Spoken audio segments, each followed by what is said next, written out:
어떤 사람이 바다에 빠졌습니다. 바다에 빠진 사람이 너무 무서워서 하나님께 절박하게 기도했습니다. 하나님, 저를 제발 살려주세요. 하나님, 저를 살려주신다면은 평생 주님을 위해 살겠습니다. 열심히 기도했어요. 시간이 좀 지나니까 보트가 한 대 지나갑니다. 그 사람을 발견했어요. 구명 튜브를 던져줬습니다. 저 이거 없어도 됩니다. 그냥 가던 길 가십시오. 또 시간이 지났어요. 이제 배가 왔습니다. 저 괜찮습니다. 그냥 가던 길 가십시오. 헬리콥터가 좀 지나고 왔어요. 저 괜찮습니다. 저 이제 곧 있으면 안전하게 구조될 것입니다. 그냥 가셔도 됩니다. 이 사람은 결국 죽어서 하나님 앞에 섰습니다. 하나님께 따졌어요. 하나님, 제가 기도하지 않았습니까? 살려달라고 기도했는데 왜 아무것도 안 해주십니까? 그래, 내가 너의 기도를 잘 들었다. 그래서 보트도 보냈고 튜브도 던져줬고 배도 보냈고 헬리콥터까지 다 보냈는데 너는 아무것도 안 하지 않았느냐 말씀하셨어요. 자, 우리는 하나님께 맡기기 위해서 우리는 기도라는 것을 해요. 하나님은 전능하시죠. 하나님은 모든 걸 다 하실 수 있는 분이세요. 하나님께서는 우리가 기도하면은 하나님이 다 알아서 하시니까 나는 아무것도 안 해도 될까요? 가끔 우리는 그런 생각이 들죠. 하나님께 기도했으니까 나머지는 하나님이 다 알아서 해주시겠지, 이런 생각이 들 때가 있습니다. 예수님께서 우리의 죄 때문에 십자가에서 죽으시고 부활하셨어요. 아무 조건 없이 우리를 사랑하셨어요. 그래서 예수님께서 그 죽음과 부활을 통해서 죄와 사망을 이기시고 이미 구원의 승리는 결정되었습니다. 그런데도 우리는 계속 기도하고 여전히 계속 치열하게 싸우고 삶은 여전히 계속 고통스러워요. 하나님이 하신다고 하지만 인간의 노력도 어느 정도 좀 있어야 될 것 같아요. 그래서 열심히 뭔가 노력은 하는데 내가 원하는 대로 잘 풀리지 않으면은 세상은 소용이 없어. 아무것도 안 돼. 난 역시 안 되나 봐. 이렇게 체념이 생길 때도 있습니다. 그리고 뭔가가 잘 풀리면, 내가 노력했는데 뭔가 잘 풀리면 내가 노력해서 그래. 내 덕분이야. 내가 이렇게 열심히 했기 때문에 잘 된 거야. 이렇게 교만해질 때도 아주 많아요. 우리가 밥통 앞에서 밥통을 놓고 평생 기도해도 밥이 저절로 내 입속으로 저절로 들어가지 않습니다. 평생 기도해도. 어떻게 해야 될까요? 너무 쉽죠? 자기가 자기 손으로 떠서 먹어서 씹고 삼켜야 돼요. 우리가 아기에게 젖을 먹이는 것, 그리고 밥을 준비해 주는 것은 전적으로 부모의 역할이에요. 그러나 젖을 빠는 것, 음식물을 씹고 삼키는 것까지 부모가 대신 해줄 수는 없는 거예요. 아기가 먹는 것은 되게 선하고 착한 일이 아니라 생존을 위해서 해야 하는 기본적인 반응인 거예요. 하나님께서 우리를 정말 사랑하신다고 했어요. 우리에게 모든 걸 다 주셨어요.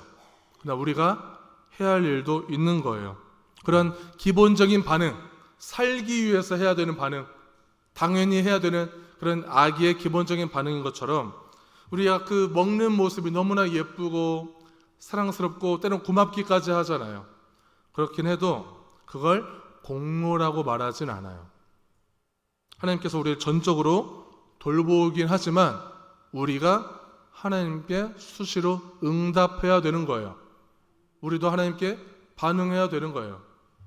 하나님이 던져준 이 구명 튜브를 잡는 것은 내 공로가 아니라 하나님의 그 구원의 손길을 받아들이는 나의 반응이자 응답인 것입니다. 그럼 성경에 나오는 인물들은 하나님께 어떻게 반응했는지 보도록 할게요. 우리가 잘 알고 있는 아브라함이 나와요. 아브라함은 믿음의 조상이라고 알려져 있어요. 그 아브라함이 살던 갈대아 우르는 아주 풍요롭고 안정적인 도시예요. 살기 좋고 많은 사람들이 정착하는 도시입니다. 농업이 발달했고요, 상업이 발달했어요. 그리고 종교들 그리고 여러 가지 문화들이 뿌리 깊게 자리 잡은 곳입니다. 근데 하나님께서 아브라함에게 했던 첫 마디가 부르는 말인데, 너는 고향과 아버지의 집을 떠나서 내가 가라고 한 땅을 가거라. 이게 첫 마디예요. 이 고대 근동의 사회는 유목사회예요. 가족 단위의 어떤 소규모 집단들이 모여서 한 부족을 결성합니다. 완전히 그 부족 중심, 혈연 중심의 사회이기 때문에 자기 땅을, 자기 고향을 떠난다는 것은 사회적으로 완전히 단절되는 거예요. 굉장히 위험한 일이에요. 경제적으로 위험한 일이에요. 완전히 죽음을 각오하는 일인 거예요. 내 땅을 떠난다는 것은 단순히 우리가 전국을 이사 갈 때, 차 타고 갈 때 그런 이동 정도가 아니라 그냥 목숨 걸고 나가는 거예요. 우리 성도님들이 매주 본당에서 예배를 드리실 때 앉는 자리가 다 있죠. 매주 자리를 바꿔가면서 앉는 분들은 가끔 계실 것 같아요. 근데 대개는 어느 자리에 앉으시나요? 대개는 내가 항상 앉던 자리에 앉아요. 거기가 익숙해요. 거기가 안정감을 느껴요. 근데 내가 앉고 싶은 자리가 있는데 다른 사람이 다른 데 앉으라고 하면은 마음이 괜히 불편합니다. 막 괜히 저항도 들어요. 제가 전에 사역했던 교회에서 새벽 기도를 하루도 안 빠지고 하시는 권사님이 한 분 계셨어요. 아멘 아멘을 크게 해서 아멘 권사님으로 유명하세요. 그분이 매일 새벽마다 수요예배마다 모든 주일 예배까지 늘 앉던 고정 자리가 있었어요. 하루는 다른 성도님이 거기에 앉았습니다. 아마 모르고 앉은 것 같아요. 근데 그 권사님이 그 성도님을 이렇게 세워서 밀어서 넘어뜨렸어요. 여기 내 자리요. 제가 그걸 바로 코앞에서 봤어요. 그 교회는 홈페이지에 예배 사진을, 풍경을 이렇게 올리는데 오랜만에 들어가서 봤더니 그 권사님이 여전히 그 자리에 앉아 계실까요? 여전히 그 자리에 앉아 계세요. 이 예배 자리도, 내가 앉는 자리조차도 내가 계속 앉으면은 내 소유 같아요. 내 권리라고 착각하게 됩니다. 이 아기에게 부모는 안전기지와도 같아요. 사람은 누구나 자신이 안전하다고 느끼는 그 기반에 오랫동안 머무르려고 합니다. 동시에 그 안전기지를 중심으로 세상을 탐험하고 싶은 마음도 있어요. 엄마 품에서 이 안정감을 느끼다가도 좀 떨어지고 싶어져요. 조금씩 천천히 떨어져서 뭘 할까요? 핥아보고 기어보고 만져보고 점점 세상을 조금씩 알아가는 거예요. 탐험하는 거죠. 그러다 다시 또 누구한테? 엄마 품으로 다시 돌아옵니다. 이거를 무수히 반복해요. 근데 무수히 반복하다 보면은 조금씩 떨어져 있는 시간도 점점 길어지게 되고 엄마 품으로 돌아오는 횟수도 점점 줄어들게 됩니다. 엄마와 아기가 아주 건강한 애착이 만들어지는 순간들이죠. 이제는 엄마가 저 멀리 있어도 괜찮아. 엄마 저기 있잖아. 엄마 아빠가 내 시야에 없어져도 엄마 아빠는 내 곁에 어딘가에 계셔. 엄마 아빠는 나와 함께 있어. 이런 불안 심리가 작동하지 않아요. 안전한 거죠. 그래서 부모가 나와 함께 있기 때문에 부모를 통해서 그 애착을 통해서 하나님도 나와 함께 계신다는 믿음까지 갈 수 있는 거예요. 그리고 세상에 대한 신뢰도 생깁니다. 떠나는 것 그리고 돌아오는 것, 이거의 반복은 한 인격체로서 이 독립된 인간으로 건강하게 자라게 합니다. 왜 하필 첫 마디가, 아브라함에게 향한 이 첫 마디가 떠나라는 명령일까요? 하나님이 약속하지 않았다면 아브라함은 갈 이유가 없어요. 그러나 하나님이 약속하셨어도 아브라함이 반응하지 않았다면 그 약속은 현실이 되지 않을 것입니다. 내가 너와 함께 하겠다. 내가 너에게 복을 주겠다. 내가 너를 통해서 민족을 만들어 주겠다. 이 약속은 확실한 약속이에요. 그냥 한 약속이 아니라 하나님의 일방적인 약속. 내가 반드시 지켜주겠다. 너를 지켜주겠다. 이것은 하나님께서 인간이 가지고 있는 평생 갖고 사는 이 불안, 그리고 이 고통들을 딛고 일어서게 하는 새로운 안전기지가 되어주겠다는 약속입니다. 부모의 품을 벗어나면은, 집을 벗어나면은 온갖 세상은 예상치 못한 두려움과 공포가 널려 있는데, 이제는 하나님께서 새로운 안전기지가 되어주겠다는 약속이에요. 이제 우리는 이 불안한 마음들, 그리고 그동안 내가 겪어왔던 마음의 상처들을 회피하지 않고 하나님께 애착을 전환하는 용기 있는 반응이 필요합니다. 신앙생활은 떠남의 연속이에요. 전통을 지키고 이 안정을 고수하면은 일정 기간 현상을 유지할 수는 있지만 발전은 없어요. 우리가 신앙을 진보한다는 것은 어제와 오늘 조금씩 계속 떠나는 연습을 해보는 거예요. 내가 익숙한 자리에서, 욕심나는 자리에서, 소유하고 싶은 것에서, 내가 탐나는 것으로부터 계속 떠나보는 연습을 해보는 것입니다. 성도님들은 지금 무엇을 떠나는 연습을 해보시고 있나요? 그리고 무엇을 떠나보내지 못하고 계신가요? 아브라함은 하나님의 말씀대로 떠나게 됩니다. 창세기 12장 4절에 보면은 아브라함이 여호와의 말씀을 따라갔어요. 아브라함은 하나님의 말씀을 따라 떠나기로 결단합니다. 욕심을 버리지 못해서 나를 괴롭히고 떠나보내지 못해서 내 삶이 고통스럽고 힘들다면은 우리를 향한 하나님의 그 애착으로 떠남의 용기가 생겨나기를 축원합니다. 베드로는 어부예요. 밤새 그물을 던졌지만 아무것도 잡지 못했어요. 갈릴리의 어업 문화는 밤낚시를 해요. 밤낚시를 하는데 그물을 던져서 물고기를 잡습니다. 아주 오랫동안 어부라는 이 경험치, 이 연륜과 경험이, 노하우가 굉장히 많은 사람인데도 불구하고 모든 기술과 노하우를 썼지만 실패했어요. 자존심을 긁히는 일이에요. 내가 최선을 다했는데 일이 안 풀리면은 사람은 체념할 수 있어요. 그런데 예수가 저 깊은 데로 가서 그물을 던지래요. 예수가 어떤 사람이죠? 예수는 목수예요. 어부가 아니에요. 예수가 목수라는 걸 알았다면은 저 사람 뭐야? 목수인데 뭐야? 낚시에 대해서 하나도 모르는 인간이 왜 저런 말을 해? 이렇게 생각하면서 무시하겠죠. 만약 예수가 누군지 모른다면은 모르는 사람의 얘기를 더더욱 들을 필요는 없는 거예요. 우리가 살아가면서 내 지식과 경험,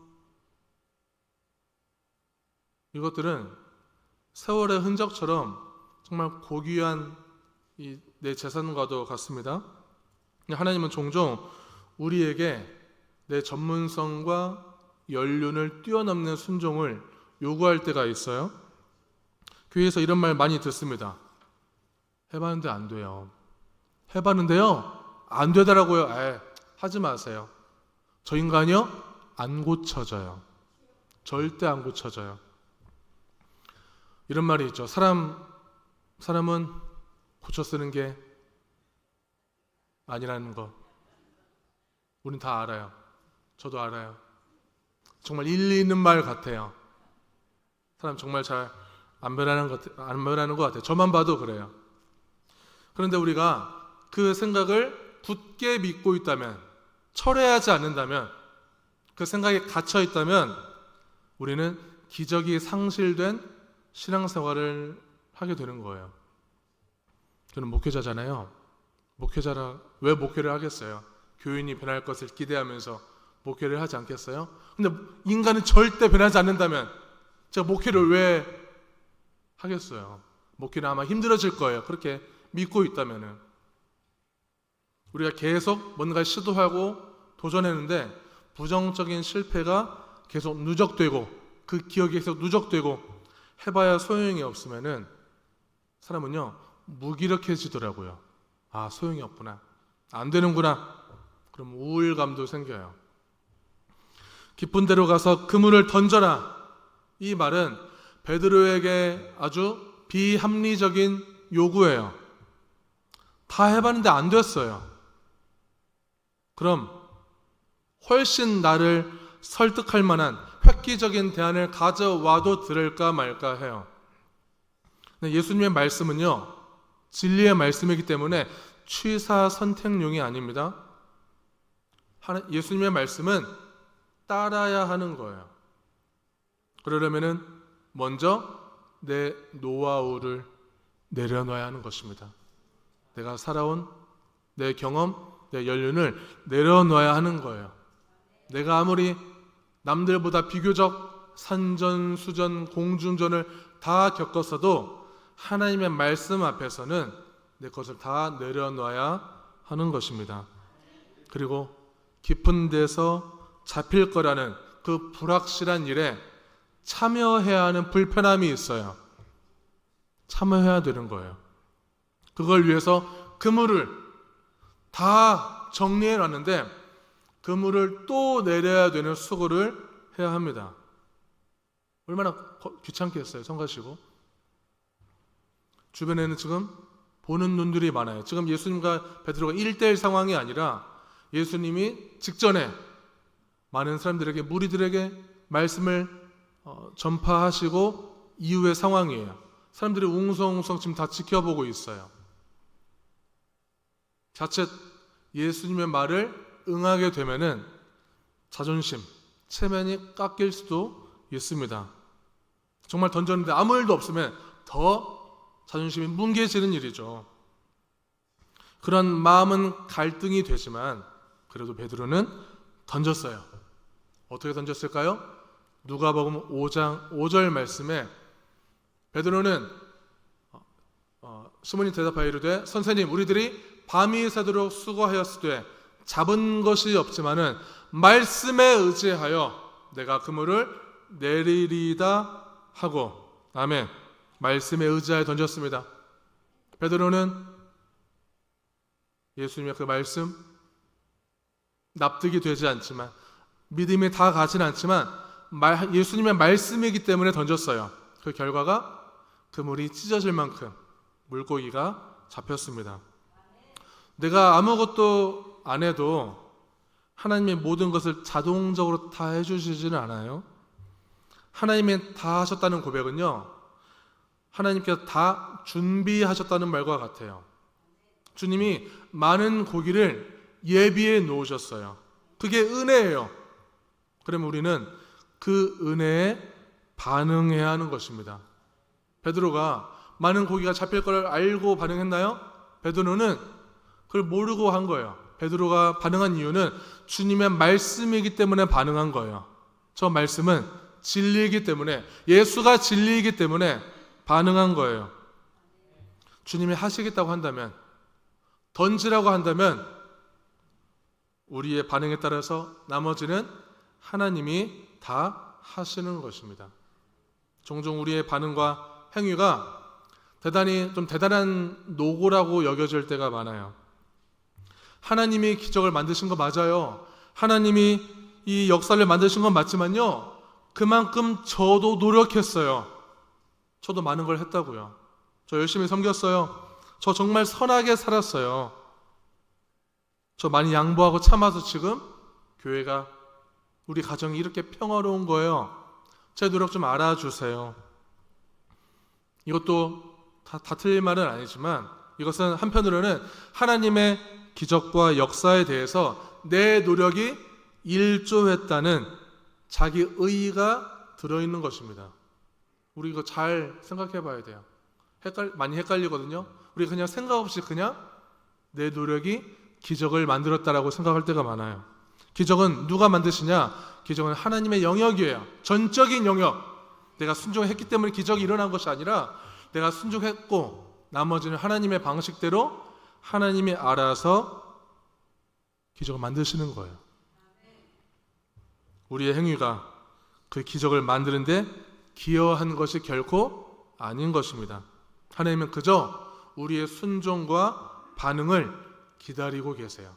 오늘도 예배 시간에, 예배 이후의 시간에도 계속 우리의 반응을 기다리세요. 우리는 하나님을 믿어요. 하나님을 믿으면은 다 됐다고 생각합니다. 나는 하나님을 믿지만 하나님이 나를 믿어줄 만한 삶을 내가 살고 있는가 생각해 봐야 돼요. 하나님이 나를 든든하게 생각하실까? 나를 믿음직스러워 하실까? 하나님은, 우리가 믿는 하나님은 정말 인자하시고 신실하신 분이시죠. 하나님을 전심으로 믿는다는 것은 내가 하나님의 성품을 덧입어서 하나님이 행하신 대로, 예수님께서 행하신 대로 내가 따라 사는 것입니다. 그렇게 살기로 결정하는 거예요. 아무것도 안 하고 하나님 다 해주세요. 하나님 합격하게 해주세요. 모든 게 다 통과되게 해주세요. 잘 되게 해주세요. 이렇게 한다는 것은 하나님의 신실함과는 관계가 없는 거예요. 나는 하나님을 잘 믿지만 하나님도 나를 믿어줄 만한 사람이 되겠습니다. 하나님이 나를 믿어주시기 때문에 더 혼신을 다해 열심히 살아보겠습니다. 이런 고백이 있기를 바랍니다. 열심히 살되, 열심히 노력하되 결과로부터는 자유로워야 돼요. 결과는 하나님께 맡겨야 되는 거예요. 결과는 내 책임이 아니에요. 우리가 결과로부터 염려하지 않는 것이, 그것이 믿음이에요. 난 열심히 최선을 다해서 반응하고 노력하고 하나님께 응답하고 순종하고 나머지 되어질 모든 일들은 하나님께서 하시도록 맡기는 것입니다. 내가 원하는 결과가 아니더라도 그것이 하나님의 선하신 뜻이라면은 하나님이 이끌어 가시는 그 최선의 결과를 보여줄 것이라는 그 믿음을 가지고 믿음의 눈으로 하나님의 일들을, 하나님의 역사를 바라보기를 소망합니다. 자, 구원은 전적인 은혜예요. 은혜에 응답하는 것은 우리의 책임입니다. 그것은 공로나 업적이 아닌 거예요. 하나님께서는 매일 저와 성도님들을 돕기 위해서 매일 수시로 여러 개의 구명투표를 우리에게 계속 던져주고 계세요. 하나님이 나와 함께 하신다고 믿으면서 정작 하나님의 내민 손길은 쉽게 무시하고 있는 것은 아닌지 늘 돌아보시기를 바랍니다. 우리의 역할은 튜브를 잡는 거예요. 우리는 반응하는 거예요. 내가 잡았다고 해서 내가 나를 구한 것은 아니에요. 내가 잡았어도 건져 올리는 일은 하나님이 하시는 것입니다.